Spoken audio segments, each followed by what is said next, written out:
Hey everybody, it's Mama2F1 and welcome back to my channel. If you guys are new here, thank you guys for clicking on my video. I hope that you guys get something out of it, that you grow to like me, hopefully. Make sure you guys like this video, subscribe to the channel, and click the notification bell so you don't miss any of my upcoming videos. And for those of you who have come before, thank you guys for coming back. As you can see from the title, we are going to talk about Married at First Sight, Season 15, Episode 9, Are You Going to Gaslight Me?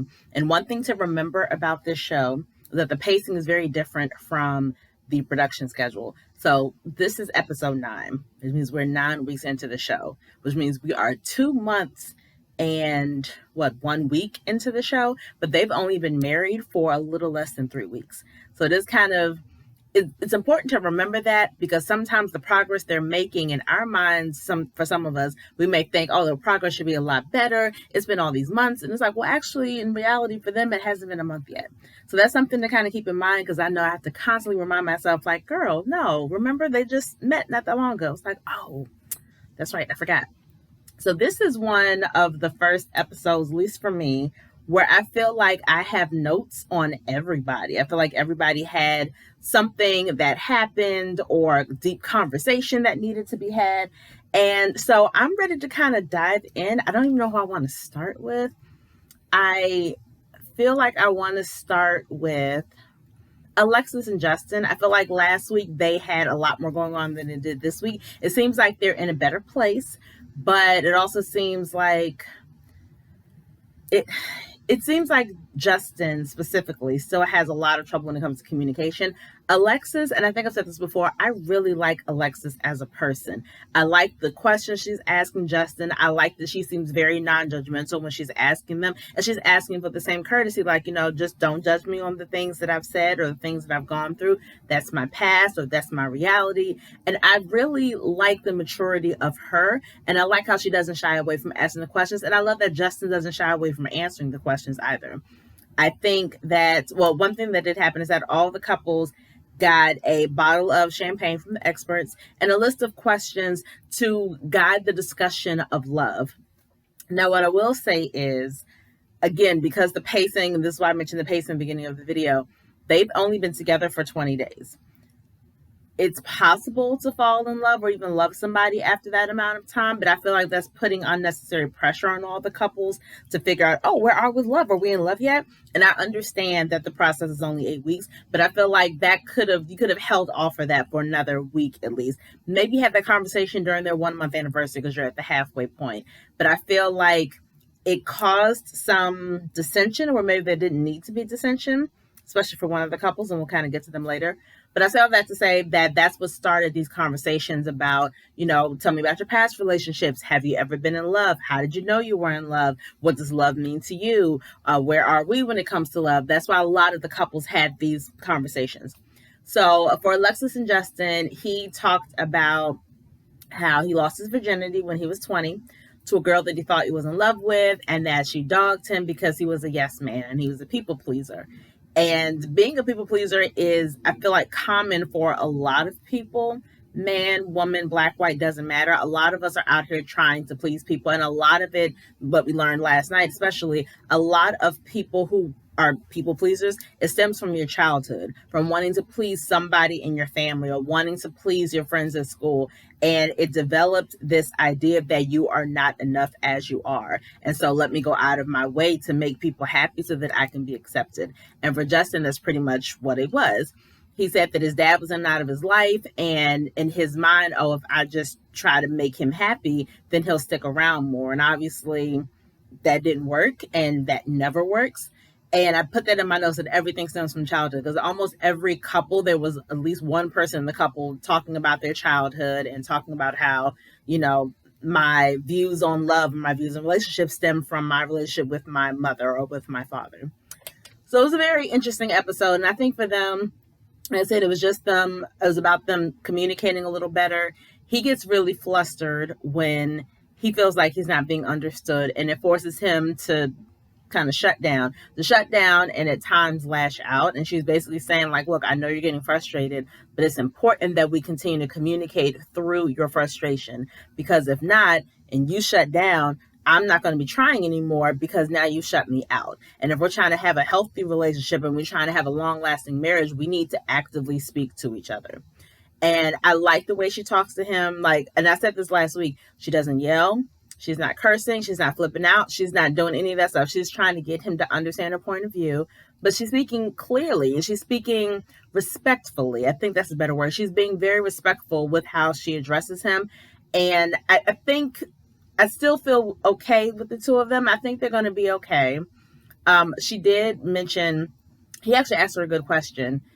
And she asked it first, but I thought it was a really good question for both of them. She asked him, if we were not matched, like we were not married, if we were just dating at this stage in the relationship, would you still be around?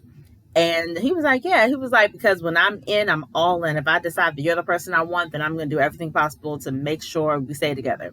He flipped it on her and she was like, honestly, no, I wouldn't still be with you. She's like, because I have always been a runner. I have always been afraid of commitment. But that's one of the reasons why I did this show, because I was tired of running and I was tired of having an easy out. We're married. That's not an easy out. And I do care about you. And so I want to work through this. I'm scared, but I know that I need to work through this. I can't just run anymore.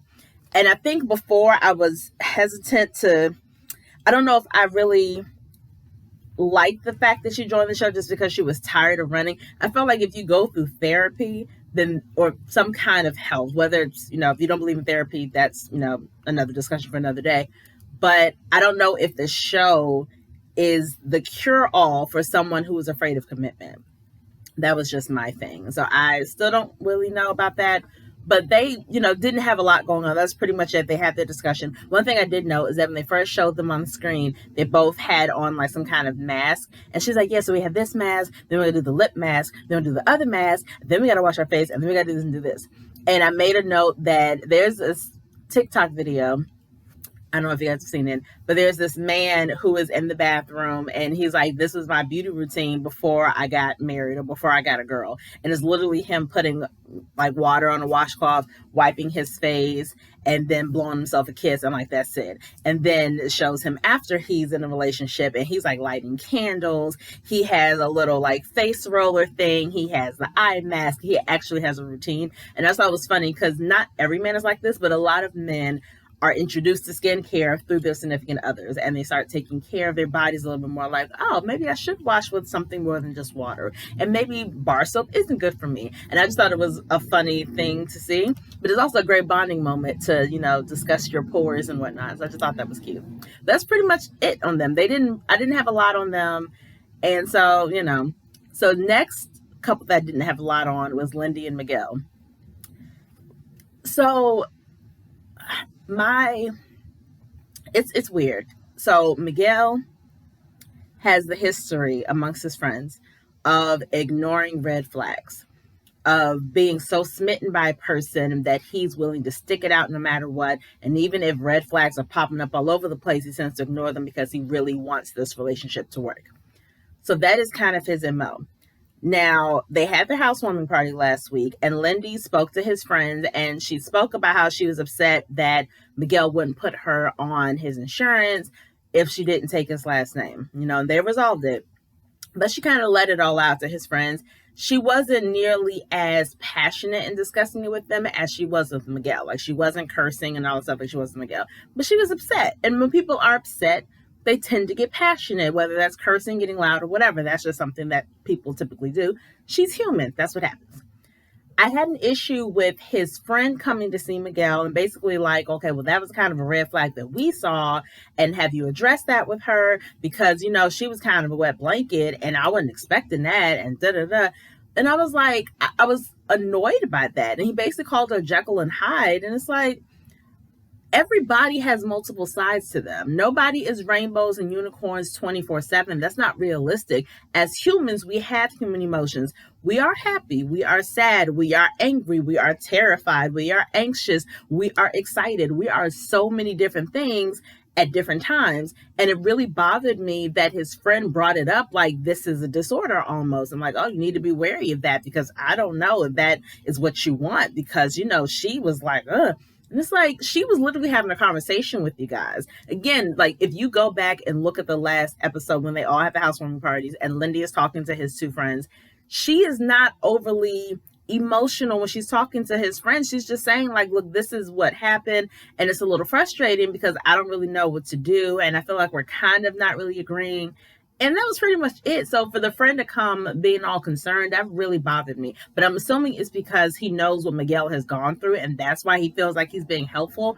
But I think it was just the wording of the whole Jekyll and Hyde thing that really bothered me a lot. It's like, And then, of course, he and Lindy have a discussion about, love and all that stuff. And I feel like they get along, but their views on things is very, very different. And I'm sure that's based off of their own personal history with the relationships.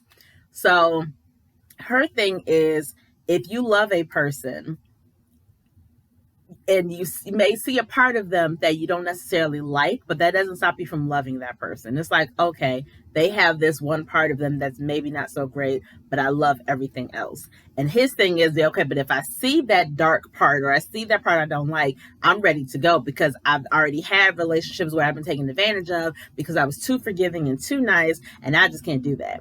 And I feel like the term dark part or dark area or even red flags, I feel like that needs to be not even examined. It needs to be defined for each individual person. Well, maybe a red flag for him, she may not consider a red flag. They didn't necessarily have that particular conversation, but I feel like that conversation needs to be had because in her mind, okay, if I'm upset, I curse. I don't think that's, a nice thing. And I apologize when I do it. But when I'm really, really upset or frustrated, I feel like I'm not being heard. That is my reaction, right? I personally like, okay, well, that's not a huge thing as opposed to another person who, when they're really upset or hurt or frustrated, they drink and they get violent. That's something that's like, okay, that's more of a red flag than someone who's just cursing and maybe getting a little louder. But who knows? Miguel may see them as equal things and like, no, I don't care for that. I don't want that. And I feel like, yes, you need to protect yourself, Miguel. I understand that you've had stuff in the past that have not worked out because you were too nice. I get that. However, those things were also but they were dating relationships. You are married now, so the stakes are a little bit different. And again, the two of you need to have that conversation about what you both think is a red flag to figure out how you're going to deal with these red flags when and if they come up. And I also think Miguel needs to just kind of make it clear because from my standpoint as a viewer, it makes it seem like he wants everything to flow along perfectly. And whenever there's a little chink in the armor, whenever there's a little like upset, now he's kind of, and Lindy mentioned it, like he's kind of checking a thing off in his head like, well, she does do this. I don't care for that. No relationship is perfect all the time. Just like no individual person is rainbows and unicorns all the time. No relationship is like that either. You are going to have ups and downs. You are going to have arguments. You are going to have times when maybe you don't want to be around each other. Like that's just how life works. And that's how relationships work. And I agree with Lindy. There are times when in my relationship, maybe I don't care for something he said or care for something he's done, but there's never a time when I don't love him through all of that. I do think there's a difference between loving and liking. I mean, it likes something that you do. He may not like something that I say, but the love has never changed. That doesn't change at all the level or amount of love that still exists. And for Miguel, it seems like it does. And so I know that that's going to be an issue in the future. It just seems like on some things like that, which I think is kind of I think that's an important distinction. I think that they're just not seeing eye to eye. And that's another thing that happened in this episode. We're introduced to one of the new experts that they have, Dr. Pia. And she came and was talking to all the couples at once. And one thing Lindy said to her was that I feel like I'm kind of holding back pieces of myself because I'm afraid if he sees them, he won't choose me. And I thought that was a very interesting choice of words because technically you guys have already been matched, but I know what she's saying. She's saying if he sees all of me when it comes to decision day, he may decide to walk away because he can't deal with all sides of me. He just wants the good parts, which isn't fair because again, as humans, we're made up of multiple parts and multiple sides of ourselves. So I don't know. She basically told the expert she feels she needs to feel like she's in a safe space to be herself, and she's not. And I think I kind of alluded to that before in an episode or two ago, but I don't know. And I don't think Miguel's necessarily a bad person, but I think, again, like most people, he is operating from, he's operating based off of past relationships. And because he was taken advantage of, because he was too nice, because he probably stayed in relationships a lot longer than he should have, he's approaching this with different eyes. And while I get that, and technically you are supposed to do that, I think he may be taking it a little bit too far. And again, I think they just need to have a deeper conversation about what constitutes a red flag or what constitutes a dark part of a person. That's pretty much all that happened with them. I'm kind of, I don't know. I feel like every episode we see them not agreeing on something that seems like a big deal. So I don't know about them. I really don't. Everybody had some really good stuff. Okay, I'm gonna go with Morgan and Ben. If you watched the whole episode and you saw the previews for next week, or even saw the end of this episode, you're like, oh, they take a couple steps forward and then they go right back to zero. And it's so frustrating. And because I don't know all the details yet, I don't know who's at fault. But I will say that Morgan took the advice of the girls from last week. She decided to do a reset and decided to date Ben, actually go on dates. Because that's one thing that people forget with the show. You meet the person at the altar, you get married, you have your honeymoon, then you move in together. You don't have that process of courting or of dating. And people need that. You still need to feel like this person cares enough to take you out somewhere. So she took him to a date to a mermaid school, and they put on fins and they swam in the water, and they were having fun and laughing together. And I put that in my notes. They needed that. I love seeing them just laugh and be carefree. Also, side note, Ben's body is freaking ridiculous. It is a beautiful, he is beautifully sculpted. That's my little aside, but just, I was like, oh, it was breathtaking. It was beautiful to look at. Regardless, they talked about being in love, and he said he's never been in love, and she talked about how she was in love, but it was just kind of the wrong time for them, and blah, blah, blah. What I love the most about their storyline yesterday or last night is that he really tapped into his grief. He tapped into some issues that he's had since childhood, and he became very vulnerable in talking to her, and I absolutely loved it. They had their issue on their honeymoon where he told some of her business to somebody else, and he was very judgmental about some things in her life. And he was like, I realize where that all stems from. It stems from me wanting to always please people. So therefore, I have these insecurities, and I think everything should be a certain way. And I put those insecurities on you, and that was unfair. And I'm so sorry. And he talked about, look at my notes. He said, in the Asian community, you're loved for what you achieve and not who you are.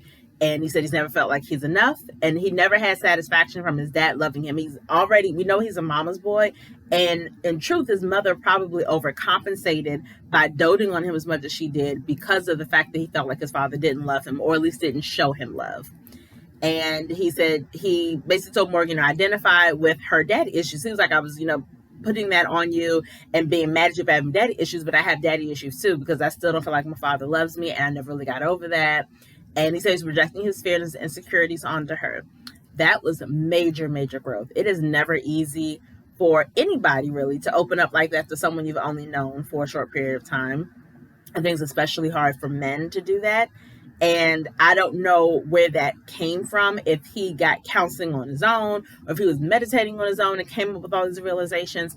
But I love that he was comfortable enough to talk to her about it. I thought it was a great, great conversation.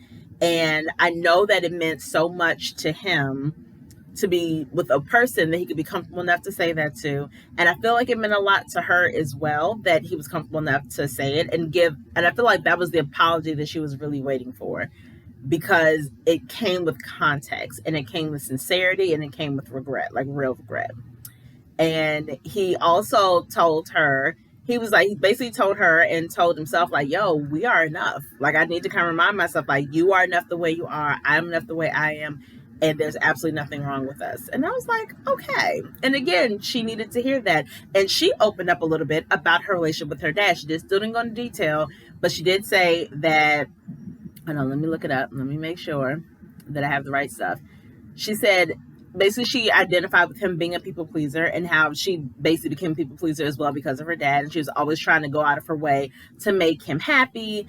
And she said that she cut him off because she realized at some point that, you know what, I am enough by myself. And it was great because Ben is looking at her and he's like, how did you get there? Like genuine curiosity, like, I want to get there too. How'd you get there? And she's like, I started looking at all of my accomplishments and I started looking at myself and talking to the little girl inside me like, yo, you've done a lot of great things. You are a great person. You have wonderful friends. You have wonderful this and this and this. You are enough the way you are. You don't have to prove that to anybody else. You need to believe it for yourself. And he seemed so inspired by her. And I was like, oh, look at them. They're making strides. This is great. And one thing I did say after he had his whole revelation and like really poured his heart out, I was like, man, he deserves at least a hug for that. Because if you remember, this is the couple, because they have their issues on the honeymoon and because it took Morgan so long to kind of get past it, they are not hugging. And they're kind of like side hug. That ain't the side hug is like a church hug. That don't really count for a married couple. But they're not really hugging. They're not kissing. There's no intimacy there really whatsoever. So after he poured his heart out, I was like, oh man, that deserved at least a hug. I would at least got up and give him a hug like, oh, thank you for sharing. Kissed him on the cheek or kissed him on the mouth or something. So I thought it was kind of a missed opportunity for her to like show him like, oh, this means a lot kind of thing. But then at the end of the episode, they are in their apartment and it's the little CCTV, whatever cameras inside their house. And you hear Morgan say, by the way, Alexis told me everything. And like, that's pretty much it. And Ben is like, what are you talking about? Morgan. And she's, I guess, like slammed the door in his face or something. So then she has her little like interview and she's like, Alexis came to me woman to woman. And she told me that Ben has been, talking behind my back and spreading lies about me. And obviously that's all we hear because that's the very end of the episode. So next week, obviously we get the whole story. But my thing is, I just have so many questions. If things are going well, you guys are having dates like they did at mermaid school, and then he brought Korean barbecue to the house and they're like grilling indoors and having a great conversation. If things are going well in that area, I'm hesitant to believe that Ben would mess it up by doing the same thing that got him in trouble the first time. Knowing how long it took her to get past what he did on the honeymoon, when he only knew her for a few days at that point, knowing that, it's hard for me to believe that he would go and do that again. A. B, how do you guys feel about the fact that Alexis told Morgan? Do you think that was necessary? Do you think that was a good thing? Do you think Alexis should have kept her mouth shut? I'm kind of on the fence about it. Like, I guess I kind of understand, like, oh, we're girls and yeah, you don't deserve that. And, here you need to know the information. On the other hand, if I see that they're getting along now, I feel like I wouldn't necessarily say anything in that moment because I like the momentum. And obviously, if I'm part of this process with you, I want your marriage to work as much as I want my marriage to work. And my focus needs to be on my marriage. So I want to believe I wouldn't necessarily say anything, but I don't know. I also don't know how often Morgan even talks to Alexis. Like, I don't know how tight they are. But I don't know. What do you guys feel about that? I'm kind of on the fence about if I think Alexis did the right thing or not. And obviously, without us knowing all the details, I don't even know how much of it is true. But I'm like, I don't know. I'm not quite sure how I feel about that. Okay, we're going to get to... So the last two couples I have the most notes on. Stasha and Nate and Mitch and Kristen. So I'm going to go to Mitch and Kristen because I want to end with Stasha and Nate. I really do. So Mitch and Kristen, okay. They did go on a date. They did karaoke, and then they're eating dinner together at some point, and they're talking about their overall goals, not just with marriage, but just in life. Like, what do you want to do? Kristen says that she has a real estate license in California, and she wants to flip houses. Mitch puts on his political hat because he works in politics, or like politics adjacent, and he talks about, okay, but with gentrification and poor people can't afford this and houses do this and developers do this. And what started out as just an exchange of ideas turned into, from Kristen's standpoint, I kind of agree with her, turning to him almost basically bashing her dreams and her goals. And like, I don't think you should do that because this is this. And don't you know that the world is like this? And blah, blah, blah, blah.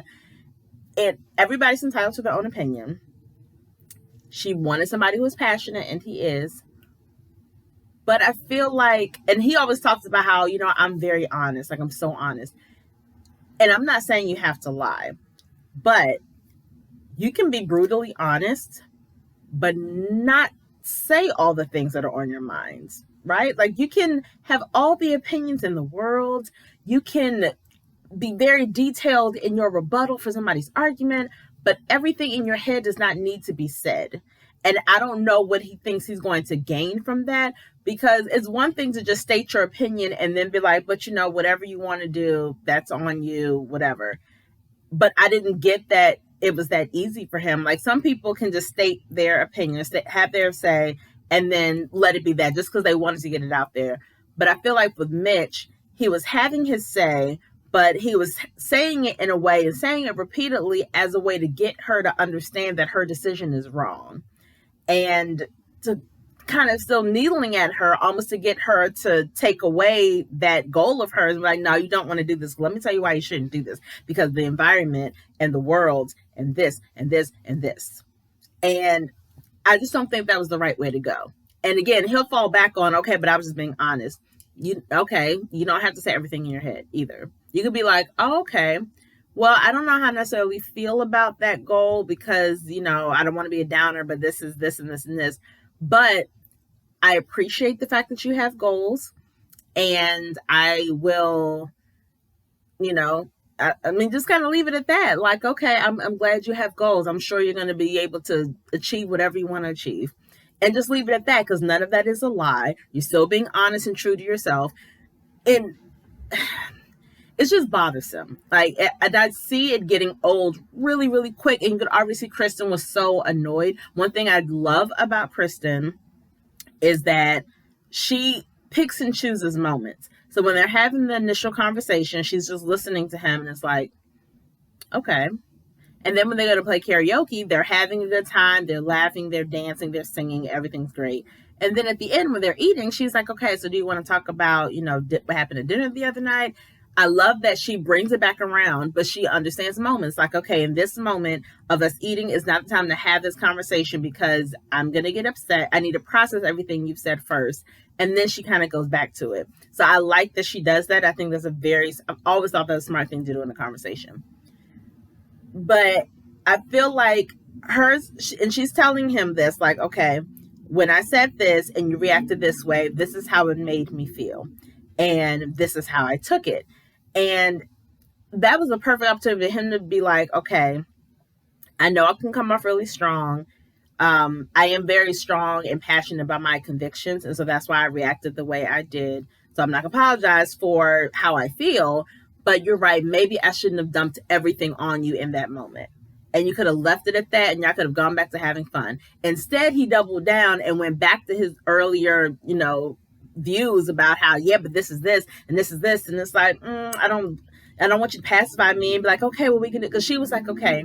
She's like, the world is a messed up place and we're doing our part. And he's like, don't pacify me. And she's like, she was trying to obviously de-escalate the situation. And she's like, okay, I see that you're getting all riled up. Let's just calm it down. And then she basically was telling him, like, we're doing what we can. We cannot save the entire world. And there's nothing wrong with me wanting to have a good life and wanting to make a good life for myself and reap the rewards from me working so hard. Like, there's absolutely nothing wrong with that. So I like that she was strong in her convictions as well. But the difference between her being strong and him being strong in what they were saying is that she wasn't trying to tear him down.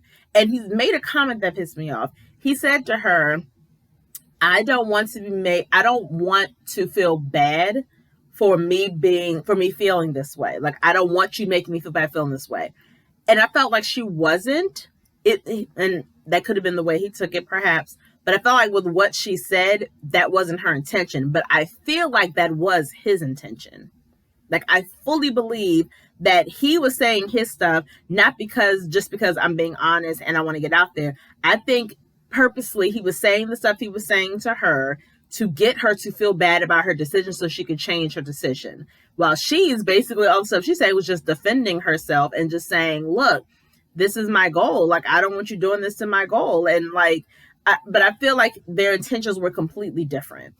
And it sucked because they were having a good time. And she's like, I thought we were having fun. And then she brought it up again because her date for him, well, his date was to take her to karaoke because she loves karaoke. So her date for him was to go to the beach and pick up trash, or I think they were picking up trash, and then have a nice little picnic on the beach. It was very simple and chill because she knows that's what he likes. And it just frustrated me for her. And I can see how frustrated she was, but I love the fact that she didn't shy away from the conversation. She was, clear about it, but I could see she was annoyed. And again, that's going to get old so quick. You can be passionate all day long, dog. That's great. But let me have my stuff. Let me, do the things that I need to do. Like, I'm trying to work with you. I'm trying to abide by some of these rules that you've set in the house when it comes to environmentalism. Like, I am trying to meet you where you are. But, and she didn't say this, but I'm sure she was alluding to it because I think we all can agree, he's not really putting in any work to get to where she is or to meet her where she is. I don't really see that from him. And granted, when you were older like that, you're 41, you are kind of set in your ways. Like, okay, maybe that's somewhat of an excuse, but you're married. You wanted to be married. You said this is your last attempt to have a wife. So do what the freak it takes to keep your freaking wife. Like, she's never asked you to not be this person. She's never asked you to stop being such an environmentalist zealot. She's never asked any of that of you. She's accepting you for who you are. But it doesn't feel like he's accepting all of her. And that bothers me. And she mentioned it to the expert. She was like, I feel like I'm losing myself in the relationship to please him. And I don't say I agree. That's the way it comes off as well. And then we had this whole thing she called Shirtgate 2022. Let me tell you how dumb this thing was. So I put in my notes tag, TikTok makes its way to Married at First Sight. Because if you're on TikTok, they had this trend of women surprising their husbands or their, boyfriends, whoever, by buying them all the same shirt. So it's like the same shirt prank, and you all come and you're wearing the same shirt. So that's what they're doing. All the wives bought their husbands the same shirt, and Mitch has the shirt, and he's like, and he was like, I'm not going to wear it though. I don't want to wear it. And she's like, okay. She's like, can I talk to you in the bathroom for a minute? And she let him in on the prank, like, hey, I bought it because all the wives got their husbands' shirts. It's going to be like a whole thing. It's going to be like a little t-shirt prank kind of thing. And you can hear him getting upset. Like, I don't want to effing wear the shirt. Like, Mitch would never wear this shirt. First of all, you grown. Why are you talking about yourself in third person? Like, don't do that. This is weird. And so they all are with the expert. And he wore the t-shirt. He wore the shirt she got him for all of 30 seconds. After every guy got there, then he changed into something he's more comfortable with. They're like, Mitch, why'd you change? And Kristen was like, it's the whole thing. Don't ask him. It's just the whole thing. And it was so weird. He basically went on this whole rant because the expert came, Dr. Pia, and she's like asking him like, why didn't you wear the shirt? And what is it? And he's like, I don't like when people buy me stuff because then I feel like you're trying to force me to wear something that I don't want to wear. And I'm not into materialism. And I don't want to feel like, somebody's forcing me to do something I don't want to do. It just turned into this whole thing. And then he had the audacity to say in his little interview thing, but it's not that big of a deal. You made it a big deal. You made this whole thing a big deal. Why I don't... And again, it stems from, I guess, past relationships where people have tried to force him to be something he's not. Okay, I get that. That is a triggering thing. This is one shirt. You really think one shirt is going to lead to Kristen trying to change you? After all of these, not all of these, because it's been 20 days, but after 20 days of being married to you, and this woman has accepted your environmentalist speech and your environmentalist rules. She's accepted all of that. All she did was buy you one shirt, and you really think that that's a symbol that she's going to try to change you or force you to do something you don't want to do? And again, it's been 20 days, so maybe he's like, well, I don't really know because I don't know her that well. That could be the case. But I don't know how much of that was explained to Kristen when she gave him the shirt. And I do feel like that's a really big leap to take from a really teeny tiny gesture. So I just thought that whole thing was really weird. And while he's explaining the whole thing about the shirt and, about material and all that stuff, Kristen's facial expressions were hilarious. It was just like, yep, this is what I have to live with, guys. This is my husband. This is what I got. And she didn't necessarily look embarrassed. She just looked like so exasperated and was like, you know what, I'm keeping my mouth shut because there's nothing for me to say. I just don't care. But it was, like I said, my main thing with them is I think that Mitch is not working hard enough to meet Kristen where she is. Feels like she's putting in all the work, and like she admitted, she feels like she's losing herself in the relationship because she's going out of her way to make Mitch happy. So obviously that's a problem. I like the fact that she vocalized it. Now I just need Mitch to actually put in some physical work. And speaking of work, we have to talk about Sasha and Nate. So I don't know if I said this last week or not, but I have mentioned, I feel like I've mentioned that Sasha, her personality is that she's supposed to be very bossy and kind of on the controlling side. And I've made mention that if she pushes too hard, she's going to push Nate away. I understand that being on this show, you have an invisible, like, what is that called? Hourglass above your head that is constantly, sprinkling sand to let you know that your 8 weeks have already started. You are already almost 3 weeks into this thing. You only have 5 weeks left. You're almost halfway over. I think too many of the people on the show focus solely on the hourglass, and they believe that by the time that last grain of sand falls, all these things need to be in place. Like, I have to make sure the last name is changed. You love me. You're in love with me. We're already pregnant. We've started building a house. Like, she wants all of that done by that 8-week mark. And she's so focused on that timeline that she is not really focused on the process. Now, her main thing is she likes to have things in place. She likes to plan things out. He likes to live in the moment. Sounds very similar, actually, to me and my husband. But there's a middle ground there that I don't think she's willing to meet. And I feel like I like Nate and I actually like Stasha as individuals. Together, from the outside looking in, it seems like Nate is putting in more work than Stasha is. Stasha is just trying to kind of check off these lists in her head of what needs to be accomplished before 8 weeks. While Nate is living in the moment, he's listening to her needs. They're having these conversations. He is growing to like her more and more. He obviously likes her a lot. He's leaning towards love, but it's not love yet. So they start the conversation by talking about love, and she asks him, like, where on the spectrum are you of loving me? Are you like out of 10? Where are you? And he's like, I'm like 4 or 5 out of 10. She's like, I'm only a 4. She's like, I'm like an 8 out of 10. And he's like, oh. He's like, well, I'm sorry. And she's like, no, I don't want you to apologize. And he's like, well, I got to be honest. I don't want to lie to you. And she's like, no, I wouldn't want you to lie to me. Like, I would hate if you lied to me. So I'm glad that you were honest. But she's like, okay, so, and I think in her mind, she took the challenge, like, okay, so what can we do to get to 10? Okay, what are we going to do? And he basically like, it just takes time. I think it's still early. I need to continue to become more comfortable with you. He's like, we haven't even gone out on dates and we haven't done a lot of stuff together. Like, I still want to just be with you and experience these things with you. And my feelings are naturally going to grow. This is what he's telling her. I don't think that's a bad thing. I think that makes perfect sense, actually, because in a quote unquote normal relationship, if you're dating someone after 20 days of dating a person, most likely you're talking to them every day. You have not seen them every day. You've seen them when you go on dates. So you may have seen them, maybe 4 days out of those 20 days. So you probably wouldn't say I love you this early.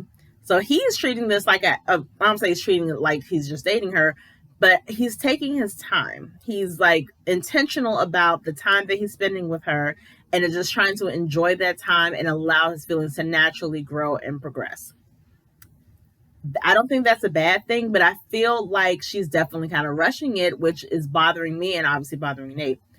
And he talked about the last time he was in love was in high school. He's never been in love as an adult. And I put that because he's never been in love as an adult, he'll most likely question what he's feeling at this age, because being in love when you're 15, 16 years old feels a lot different when you are a grown person. So he may not necessarily know what those feelings feel like, and he probably will question them. But for him, it's just a little early. And so, he's just not there yet.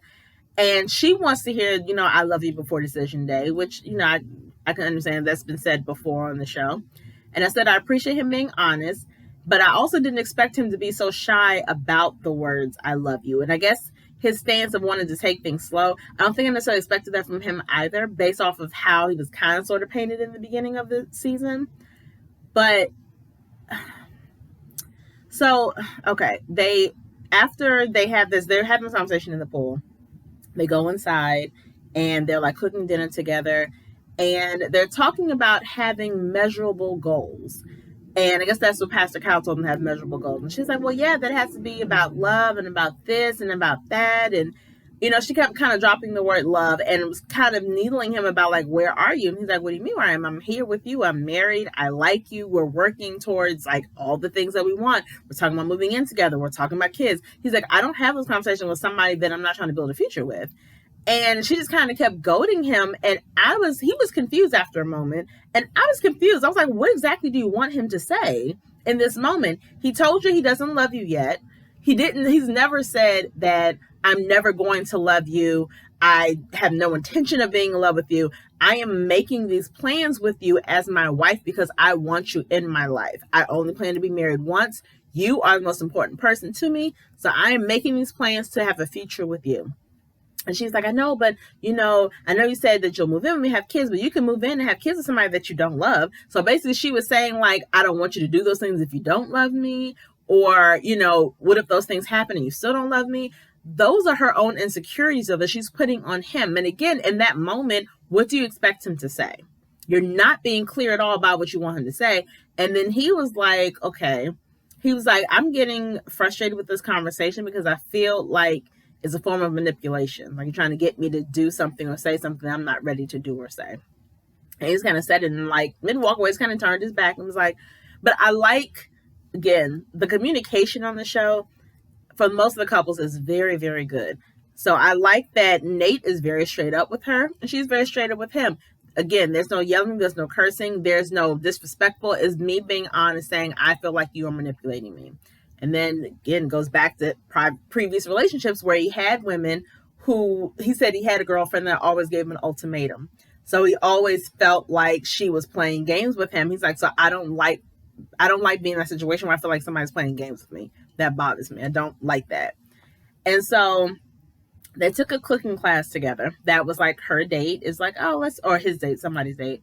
And it was her date. So she was saying after the last conversation where he basically said she was manipulating him, she felt bad.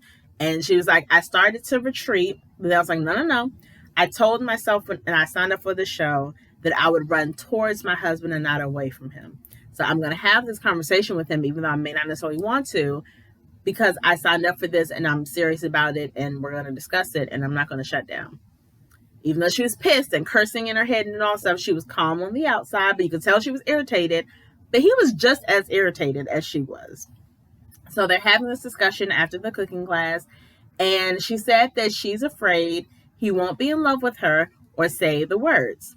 Again, that's your own insecurity that you're putting on him. And she's done this a couple times. But she's like, I'm just afraid that, what if you don't like me? And what if you don't want me? And again, you're in therapy. So these insecurities aren't new for you. So where do these come from? Where do they stem from? And everybody has insecurities, right? But the person you're with, I don't know how much of the responsibility lies on them to make you feel secure, especially if the person you're with hasn't done anything to fuel those insecurities, right? It's different if you're just dating somebody and you're insecure about whether or not they're going to stay with you, but they've also cheated on you several times in the past. Then it's like, okay, as the significant other, you could do something to make them feel secure by not cheating on them. That's something different. In this particular situation, I don't feel like he's really said or done anything specifically to make her feel the way she sometimes feels. I feel like she is so scared and nervous about her marriage not working out that she in her mind is like, well, what if he doesn't love me? What if he leaves? What if he says no decision day? What if this? What if this? What if this? And thinking that way and focusing on that does take you out of the moment, and you're not able to really enjoy the journey of this. I know it's like a not project, but experiment. And again, I don't think that's on Nate though. Nate is like, well, we're here. I signed up for this because I wanted to be married. And like he said, I only want to be married once. So I am here with you as my wife. Let us enjoy being husband and wife. Enjoy continuing to get to know each other. Because you don't know everything about this person after 20 days. So he's like, there's so many things we haven't even experienced yet. Let's have these experiences and continue to grow with each other. That's all he's saying. He's saying, I want you to have faith in us, have faith in me. Like, we are in a good place. Have faith that we're going to continue to grow as a couple. I feel like that's an easy request. In her mind, everything's on the line right now. I'm 37. I'm trying to have my family. So this is like my last attempt. So this has to be perfect. So you have to love me and you have to this and da da da. And she's putting all of this pressure on him. But Nate is not the kind of person that's going to take that pressure and be quiet about it. He's like, yo, I don't like this. What are you doing? Like, I said, we're good. Like, trust this process. You're not trusting the process. And I loved how they communicated.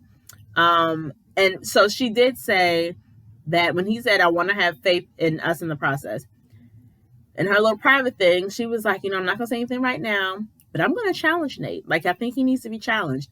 This is not your child. This is not your student, but whatever. She said she's going to challenge him, but if she keeps pushing, she will push him away. And I put in my notes that he never said that we're not progressing and we're not getting better. So and I don't know where she got that. I guess she's making it seem like we're at a standstill and we're not growing. It's been less than 3 weeks, boo. You got 5 more weeks of this. And he never said that. And I feel like he believes that they're getting closer or growing in light and growing in love. And she's not there for whatever reason. Or she is there, but I don't know. I don't understand. It says she asked him where he is right now. Yeah, that's what I said. It's like she basically asked him, where are we right now today? And he answered the question. So why do you keep badgering this man? He told you your answer. You said, where are you right now when it comes to love out of scale of 1 to 10? I'm at a 4. But for me, it takes time. For me, we just need to continue to grow together and continue to do stuff together and experience each other. But we are going to get there. You are the person that I'm married to. We're going to have this wonderful life and we're going to build this wonderful family and we're going to be good. That really should have been it because he answered her question honestly and truthfully, but that's not enough for her. When they met with the expert had this emotional wheel that I don't know if some of you seen before. It's color-coded, but the whole point of it was behind the major feelings that people feel, like anger, happiness, or whatever, there's levels to it, right? So sometimes the anger could mean that you feel disrespected. It could mean that you feel neglected or whatever. So when the expert gets to Nate and Stasha, and she's looking at the wheel, she said, I feel lonely, vulnerable, isolated, abandoned, and sad. And he's standing right there. So he's like, okay.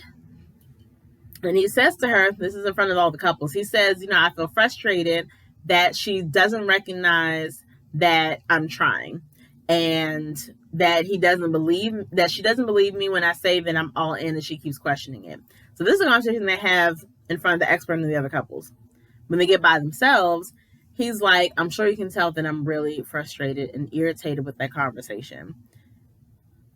He was like, one thing that you told me is very important to you, because I listened to things you said, but one of the takeaways is that action means more to you than words.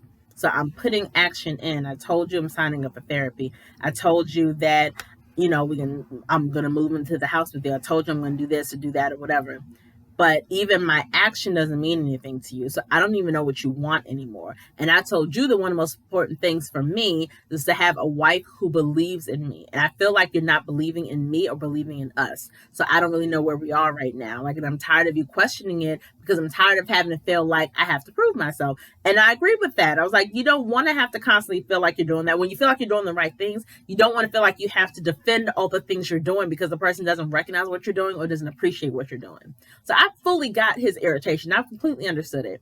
And he said to her, like, my feelings are hurt. He's like, you mean a lot to me, most important person to me, but I'm tired of doing this with you. And I loved it because he called her on her stuff. He was like, I was irritated when you said what you said in front of the expert, whatever. She's like, I said that because we had an expert there. So I wanted to give her some background as to what was going on with us and, just kind of let her know where things were so she could help us now. He was like, okay, but if that's the case, you would have said, I was feeling this. You said, I am feeling abandoned, lonely, whatever. That is present tense, not past tense. I was like, you better come on with the grammar, Nate. Because I'm an editor, so that just made me all kinds of excited. Like, yes, you better go ahead, Nate. I hear you, boo. But he basically was like, he said, He's tired of feeling like he has to prove the work that he's putting in. He said the best line. He said, "I don't think it's me anymore. I think it's a you thing." I was like, Nate, yes. Because we always hear a woman, no, not even a woman, hearing, oh, it's not you, it's me. This is not such a cliche thing to say. So the fact that he flipped it and was like, I don't think it's me anymore. And I think before, which kind of, again, if you dissect what he said in that moment, he is saying that all this time I thought I was the problem because you weren't satisfied or you felt like I wasn't doing this. I was like, dang, I'm not vulnerable enough for her. I'm not talking enough for her. I'm not doing this enough for her. Okay, so let me change this. Let me fix this. Let me address this. So he's saying in that moment that all this time he felt like he wasn't up to snuff, I guess, or maybe almost wasn't deserving of her. Now he's like, no, now I think it's more of a you thing. It's not me. And I was like, and then he got up and got off the couch. I was like, wow. I don't know if any of us, well, I'm going to say any of us, I don't think I necessarily expected that to happen. But again, I did say that with her being so bossy and trying to run everything, Nate isn't a pushover. He don't seem like a mean, like bad alpha kind of dude or whatever, but he's not a pushover either. Like none of the people on the show, I think, are pushovers. For the most part, they all speak their mind, and especially when they feel like they're being wronged or they feel like purposely they're not being heard. So I thought Nate said all the right things. I'm completely on his side for this particular argument. I think that Stasha really wants this badly, really wants a marriage, really wants a family. There's absolutely nothing wrong with that. But she needs to stop looking at that hourglass over her head and thinking to herself, okay, we only have 5 more weeks. No, if you got married and he's married to you, you guys got married not for 8 weeks. This experiment is 8 weeks long, but you got married with the intention of staying married for the rest of your life. So stop focusing on the 8-week mark and focus on continuing to build a foundation and make sure your marriage is a strong marriage for the rest of your lives. That's the point. And so, yeah, it was very tense, but I agree with everything that Nate said. Like, I really, really do. So to sum up, Kristen and Mitch are in trouble if Mitch doesn't start relaxing the heck out and start really acknowledging the work that Kristen's putting in and start meeting her where she is as opposed to trying to change her. That's one. Lindy and Miguel, I don't really see what they have in common. It seems like the big core items they do not agree on, so I don't really know how successful their marriage is going to be. I think Alexis and Justin will be okay. I still like them together. I think they're so strong. Ben and Morgan can't catch a break. I don't know if it's all Ben's fault. I'm still on the fence about that. We'll find out next week if it's really his fault. But I think Morgan does hold on to things too much, and they need to get it together. And I think maybe one or both of them are just too immature to be married as well. And Stasha and Nate, Stasha needs to relax. She needs to relax. She needs to trust the process. They need to start couples therapy maybe right now if need be. But she needs to relax or she is going to push Nate away completely. So that is my review and recap of Married at First Sight, Season 15, Episode 9. Please comment, guys. I love talking to you guys about this show. I love our banter. I love getting your points of view. It's normally kind of the same or different from mine, but it's so interesting having the conversations. So make sure you comment below about all of the couples or 1 or 2 couples or whatever. Make sure you like this video, share this video, comment, like I said, and click the notification bell so you don't miss any of my upcoming videos. Thank you guys so much for watching, and I'll see you guys next week. Peace.